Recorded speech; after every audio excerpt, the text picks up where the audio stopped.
আসসালামু আলাইকুম। Channel I সংবাদে আমন্ত্রণ জানাচ্ছি আমি নিশা মুনতাসির। সংবাদের শুরুতেই চলুন দেখে নেই ফ্রেশ আটা ময়দা সুজি সংবাদ শিরোনামগুলো।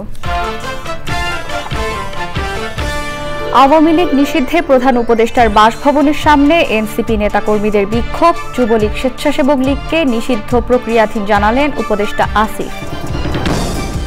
ভারত নিয়ন্ত্রিত জম্মু কাশ্মীর সহ সীমান্তবর্তী কয়েকটি শহরে ড্রোন ও ক্ষেপণাস্ত্র হামলায় আতঙ্ক, ব্ল্যাকআউট। হামলা সফলভাবে প্রতিরোধের দাবি দিল্লির। নারায়ণগঞ্জের সাবেক মেয়র ডাক্তার সেলিনা হায়াত আইভি গ্রেপ্তার। বৈষম্য বিরোধী ছাত্র আন্দোলনের সময় হত্যাসহ নানা অভিযোগ। রোমান ক্যাথলিক চার্চের ইতিহাসে প্রথমবার মার্কিন পোপ নির্বাচিত হলেন রবার্ট প্রেভোস্ট। পোপ লিও চতুর্দশ নাম গ্রহণ।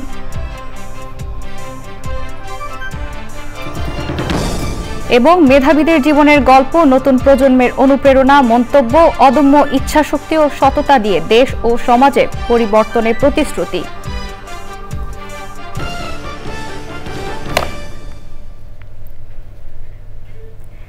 সংবাদ শিরোনামগুলো জানাচ্ছিলাম। এখনকার এই সংবাদ আয়োজন একই সঙ্গে চ্যানেল আই এর ইউটিউব চ্যানেল এবং চ্যানেল আই এর ওটিটি প্ল্যাটফর্ম আই স্ক্রিনে লাইভ স্ট্রিম হচ্ছে।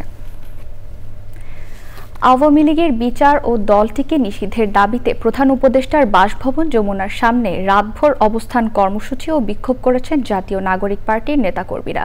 এখনও সেখানেই অবস্থান করছেন তারা। যমুনার সামনে আছেন মাসরুর শাকিল। সরাসরি যাচ্ছি তার কাছে।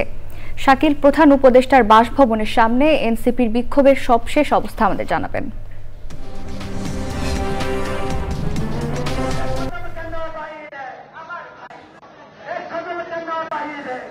যেটি হয়েছে গত রাত প্রায় 10টা থেকে এই ঘোষণা দিয়ে হাসনাত আব্দুল্লাহ, এনসিপি নেতা হাসনাত আব্দুল্লাহ এই যমুনা ঘেরাওয়ের অর্থাৎ যমুনার সামনে অবস্থান নেওয়ার কর্মসূচি ঘোষণা করে। তারপর থেকেই মূলত যমুনার সামনে কয়েকশো নেতাকর্মী নিয়ে অবস্থান করছে এনসিপি নেতাকর্মীরা। পরবর্তীতে আমরা দেখছি সেই অবস্থান সকাল পর্যন্ত গড়িয়েছে, এখন পর্যন্ত চলছে এবং যতক্ষণ পর্যন্ত আওয়ামী লীগ নিষিদ্ধ হবে না ততক্ষণ পর্যন্ত তারা এই অবস্থান কর্মসূচি ছাড়বেন না বলে জানিয়েছেন। আমরা দেখতে পেয়েছি 8টার কিছু আগে এখানে জামায়াতের দক্ষিণের সেক্রেটারি শফিকুল ইসলাম মাসুদ এসে সংহতি জানিয়েছেন। জামায়াতের একটি মিছিল এখানে যুক্ত হয়েছে। আমরা রাতেই দেখেছি যে শিবিরের একটি মিছিল যুক্ত হয়েছে এবং আমরা আরও দেখেছি যে হেফাজতের একটি মিছিল এখানে এসে যুক্ত হয়েছে। মূলত ডানপন্থী যেসব দল রয়েছে, জামায়াত ইসলামী, হেফাজতের একজন নেতা এখানে বক্তব্য দিয়েছেন, জামায়াতের একজন নেতা এখানে বক্তব্য দিয়েছেন। তারা এখানে স্লোগান দিচ্ছেন আওয়ামী লীগকে ব্যান করতে হবে এবং তারা অবিলম্বে আওয়ামী লীগকে ব্যান করার দাবি করেছেন ও আওয়ামী লীগের সহযোগী সংগঠনগুলো ব্যান করার দাবি করেছেন। মূলত এখান থেকে যেসব কর্মসূচি ঘোষণা করা হয়েছে সেটি হচ্ছে বাদ জুমা ইন্টারকন্টিনেন্টালের সামনে একটি মঞ্চ তৈরি হচ্ছে, যেটিকে তারা বলছেন সর্বদলীয় মঞ্চ। সেই সর্বদলীয় মঞ্চে সবাইকে যুক্ত হওয়ার আহ্বান জানিয়েছেন, যেখান থেকে তারা আওয়ামী লীগ নিষিদ্ধের দাবি জানাবেন বলে জানিয়েছেন। মূলত রাস্তার যে পরিস্থিতি সেটি হচ্ছে যে শাহবাগের ইন্টারকন্টিনেন্টালের মোড় থেকে প্রধান বিচারপতির বাসভবন পর্যন্ত পুরো রাস্তাটি বন্ধ করে দেওয়া হয়েছে। এখানে কেউ গাড়ি নিয়ে প্রবেশ করতে পারছে না, হেঁটে প্রবেশ করা যাচ্ছে। এখানে পর্যাপ্ত সিকিউরিটি ফোর্স রয়েছে। প্রধান উপদেষ্টার বাসভবনে যে সিকিউরিটি ফোর্স সেটিও রয়েছে। ধন্যবাদ আপনাকে। এবার ভারত পাকিস্তান পরিস্থিতি।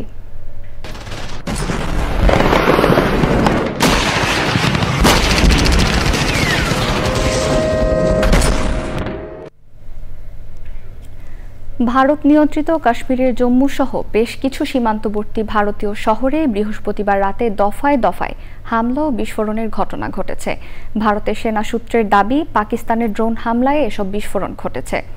কাশ্মীর ছাড়াও গুজরাট, পাঞ্জাব ও রাজস্থানের সীমান্ত এলাকার বিভিন্ন শহরেও বিস্ফোরণের ঘটনা ঘটে।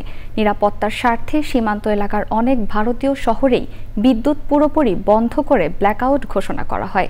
আতঙ্ক ছড়িয়ে পড়ে জনমনে। কাশ্মীরে একটি ভারতীয় সামরিক দপ্তরে ধ্বংসের দাবি করেছে পাকিস্তান। নাফিস ইফতেখারের রিপোর্ট।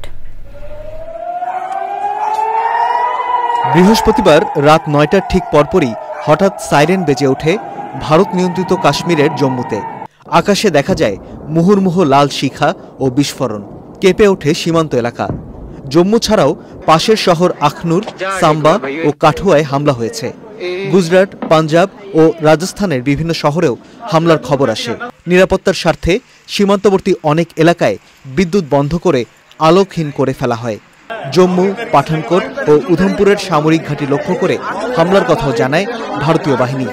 সোশ্যাল মিডিয়ার ভিডিওতে পাঞ্জাবের জালান্ধারে বড় বিস্ফোরণ দেখা গেছে।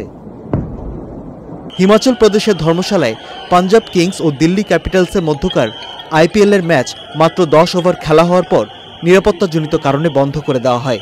ভারত জুড়ে 24টি বিমানবন্দরও বন্ধ করে দেওয়া হয়। পাকিস্তান বিমান বাহিনীর একটি F-16 সুপারসনিক যুদ্ধবিমান ক্ষেপণাস্ত্র প্রতিরক্ষা ব্যবস্থার মাধ্যমে ভূপাতিত করার দাবি করেছে ভারত। অন্যদিকে পাকিস্তানের গণমাধ্যম ভারতীয় যুদ্ধবিমান ভূপাতিত করার দাবির বিপরীতে বিবিসির নিজস্ব একটি অনুসন্ধানের খবর প্রচার করছে।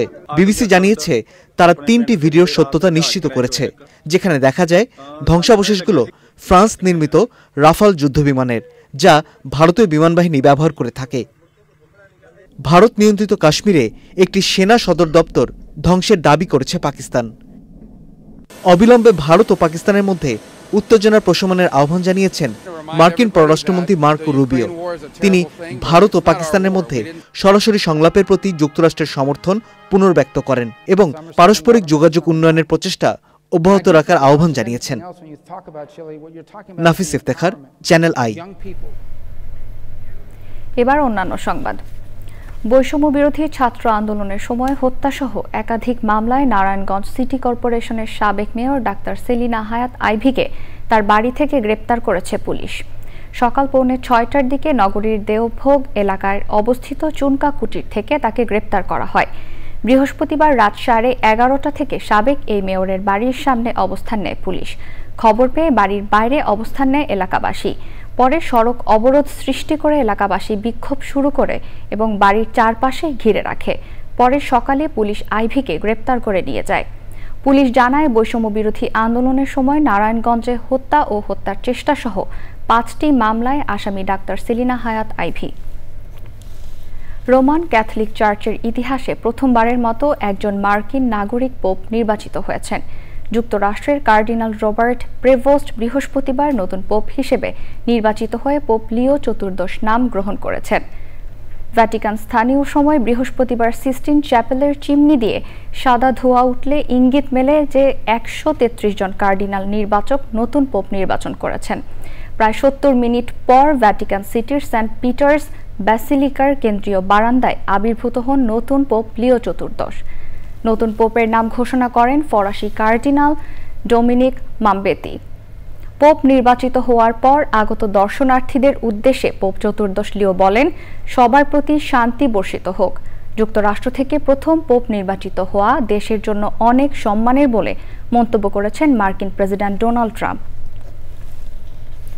বাংলাদেশ বিনিয়োগ উন্নয়ন কর্তৃপক্ষ বিডা ও অর্থনৈতিক অঞ্চল কর্তৃপক্ষ বেজার নির্বাহী চেয়ারম্যান আশিক চৌধুরী বলেছেন, শুধু চট্টগ্রাম বন্দর ঘিরেই আগামী 3 থেকে 5 বছরের মধ্যে $3 বিলিয়ন বিদেশি বিনিয়োগ আসছে। বন্দর চেয়ারম্যান বলেছেন, বে টার্মিনাল নির্মাণ হলে চট্টগ্রাম থেকে বিশ্বের যে কোনো দেশে সরাসরি শিপিং লাইন চালু হবে। চট্টগ্রাম থেকে মোহাম্মদ সুলাইমানের ক্যামেরায় চৌধুরী ফরিদের রিপোর্ট। চট্টগ্রাম বন্দরে বিনিয়োগ এবং কর্মসংস্থান সৃষ্টি নিয়ে বন্দরের লালদিয়াচর বে টার্মিনাল নিউমোরিং কন্টেইনার ইয়ার্ড পরিদর্শন এবং বিকেলে রেডিসন ব্লুতে ব্যবসায়ী প্রতিনিধিদের সাথে মতবিনিময় করেছেন বিনিয়োগ উন্নয়ন কর্তৃপক্ষ বিডা ও অর্থনৈতিক অঞ্চল কর্তৃপক্ষ বেজার নির্বাহী চেয়ারম্যান আশিক চৌধুরী।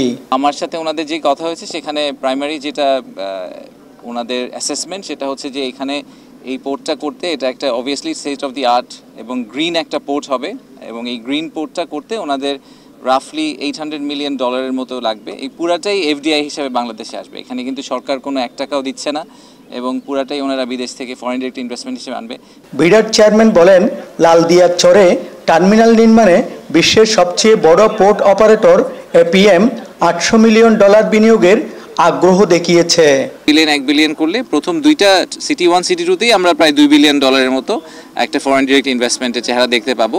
লং টার্মে বিগ প্রাইস হচ্ছে যে আমাদেরকে একটা গ্লোবাল ফ্যাক্টরি হতে হবে। সেটা হওয়ার জন্য এই সবগুলা পোর্টকে একসাথে আসলে অ্যাক্টিভেট করা দরকার হবে। বন্দর কর্তৃপক্ষের চেয়ারম্যান বলেছেন, বে টার্মিনাল নির্মাণ হলে 13 মিটারের বেশি ড্রাফটের জাহাজ এই টার্মিনালে সরাসরি ভিড়বে।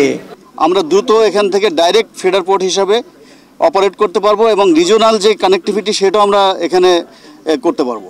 এখন যেটা সিঙ্গাপুর হয়ে যায় তখন হয়তো আমরা এখান থেকে ডাইরেক্ট শিপিং করতে পারবো এখানে আশেপাশের দেশগুলোতে, ইভেন ইউরোপ আমেরিকাতে। প্রধান উপদেষ্টার প্রেস সচিব বন্দরের উন্নয়ন পরিকল্পনার নানা বিষয় নিয়ে কথা বলেন।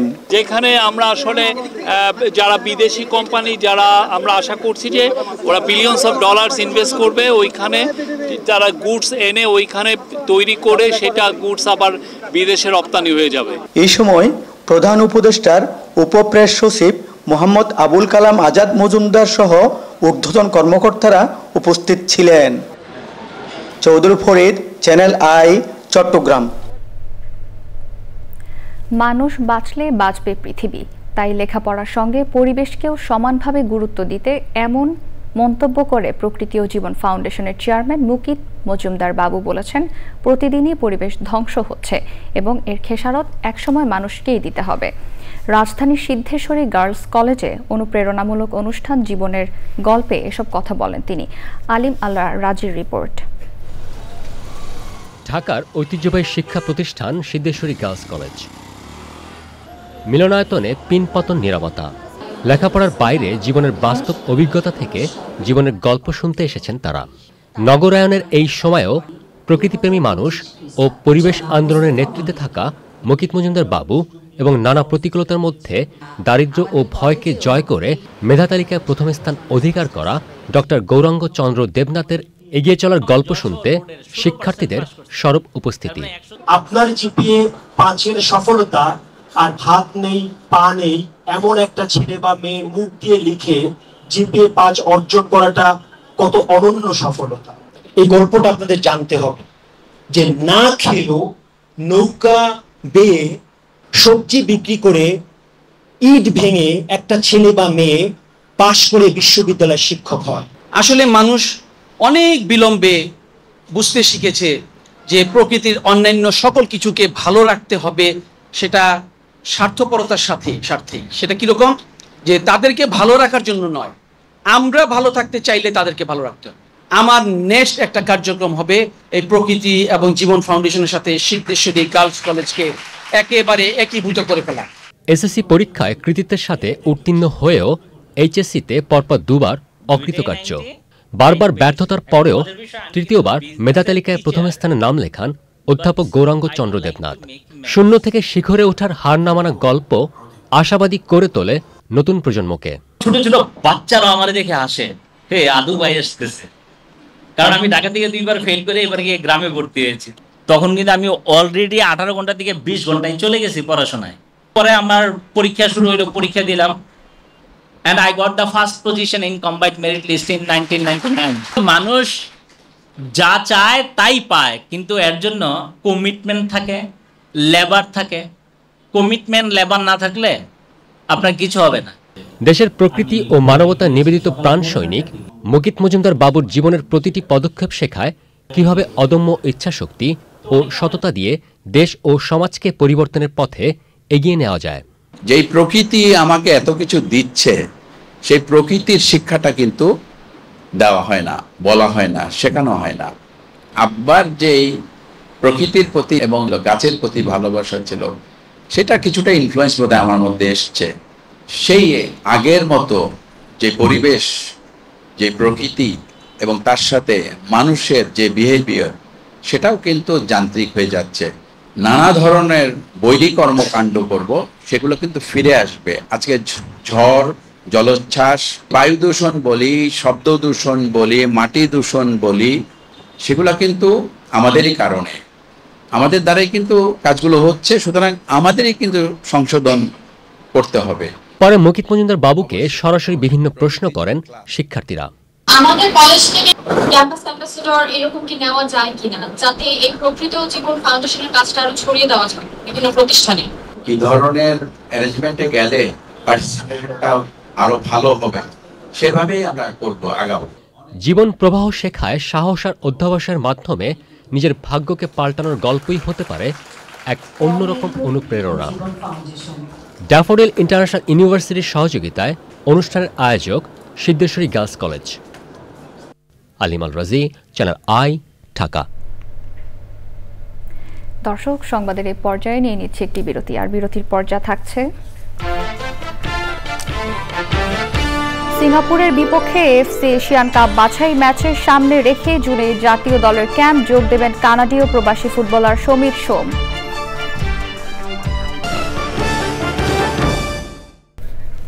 এবার নিটল টাটা কৃষি সংবাদ।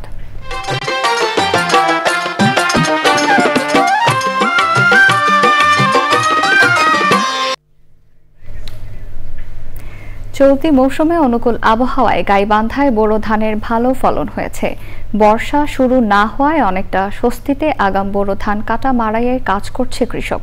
রোগবালাই ও চিটা কম হওয়ায় উৎপাদিত ধানের ভালো ফলনে আশাবাদী তারা। গাইবান্ধা থেকে ফারুক হোসেনের তথ্য, ভিডিও চিত্রে আল মুকসিদের রিপোর্ট। জেলায় এবার 1,29,020 হেক্টর জমিতে বোরো ধানের চাষ নির্ধারণ করা হয়েছে।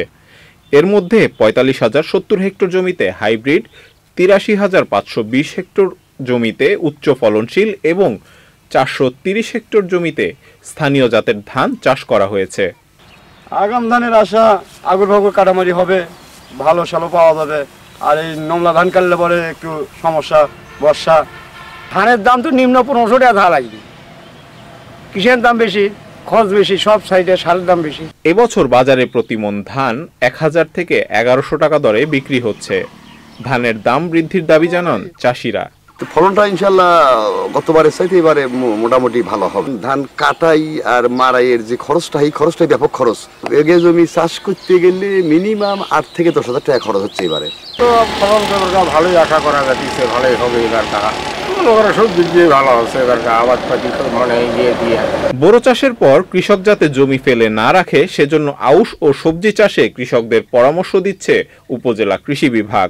এবার আবহাওয়া চাষাবাদের খুবই অনুকূলে ছিল, এই কারণে এবার ফলন খুবই বাম্পার, রোগবালাই নাই বললেই চলে।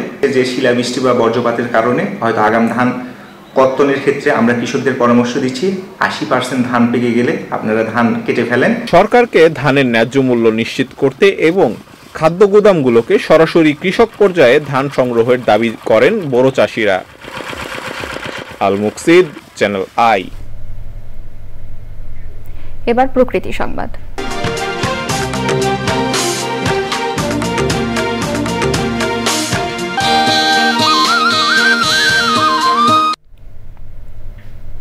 সৌন্দর্য ও সৌরভ ছড়াচ্ছে দুর্লভ প্রজাতির বর্ণিল ফুল।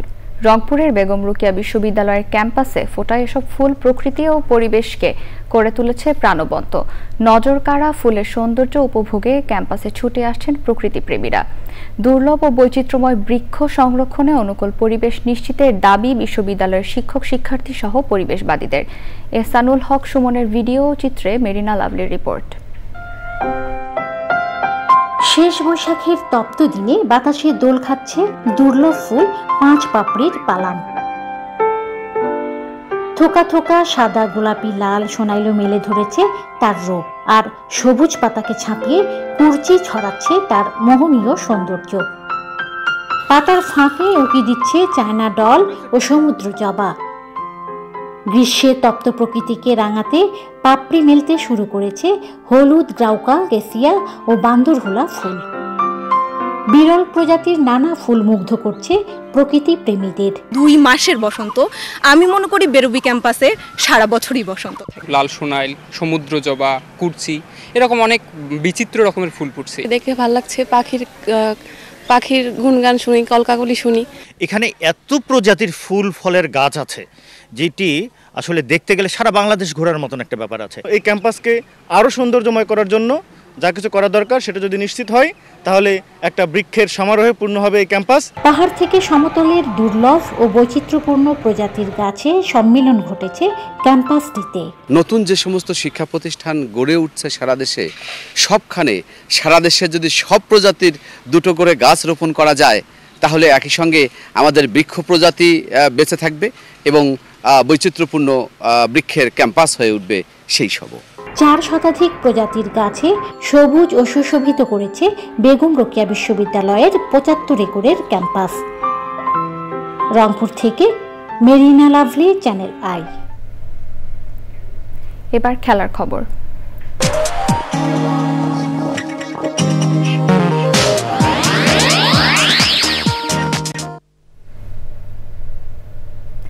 সিঙ্গাপুরের বিপক্ষে 10 জুন এএফসি এশিয়ান কাপ বাছাইয়ের ম্যাচকে সামনে রেখে জুনে জাতীয় ফুটবল দলের ক্যাম্প। সেই ক্যাম্পে যোগ দেবেন কানাডিয়ান প্রবাসী ফুটবলার সমিত সোম। 31 মে থেকে কোচ হেভিয়ার ক্যাব্রেরা ক্যাম্প শুরুর ঘোষণা দিলেও শুরুর দিকে পাওয়া যাবে না সোমকে। কানাডার ঘরোয়া লিগে ক্লাব ক্যাভেলরি এফসির হয়ে 1 জুন ম্যাচ শেষ করে ঢাকায় আসার কথা তার। 5 জুন বাংলাদেশের সম্ভাব্য প্রস্তুতি ম্যাচেও অংশ নেওয়া নিয়ে রয়েছে সংশয়। তবে 10 জুন আশা আছে মাঠে নামার। বাংলাদেশি পাসপোর্ট হাতে পাওয়ার 24 ঘন্টার ব্যবধানে 6 মে ফিফা প্লেয়ার স্ট্যাটাস কমিটি থেকেও বাংলাদেশের হয়ে খেলার অনুমোদন পান এ মিডফিল্ডার। লাল সবুজের জার্সিতে খেলার বৈধতা পেয়ে উচ্ছ্বসিত বাংলাদেশি বংশোদ্ভূত footballer Samit Som.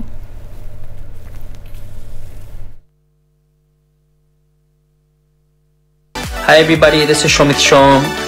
Very excited to represent Bangladesh at the international level in football. A huge thanks to everybody for your support, and a huge thanks to everybody who helped speed up the process and make this possible. Thanks.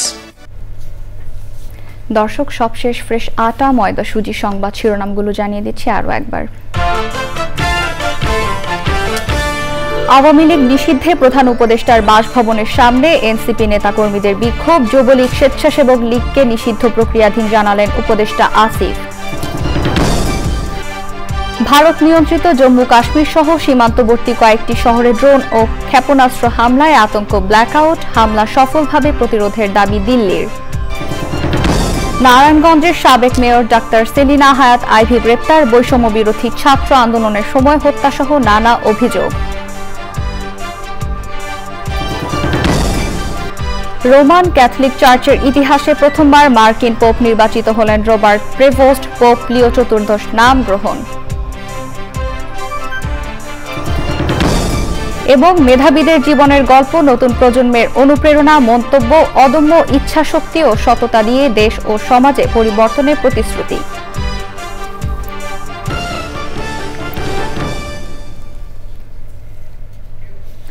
Channel I এর সর্বশেষ সংবাদ জানতে visit করুন channelionline.com-এ। যুক্ত থাকুন আমাদের social media প্ল্যাটফর্মগুলোর সাথে। ধন্যবাদ।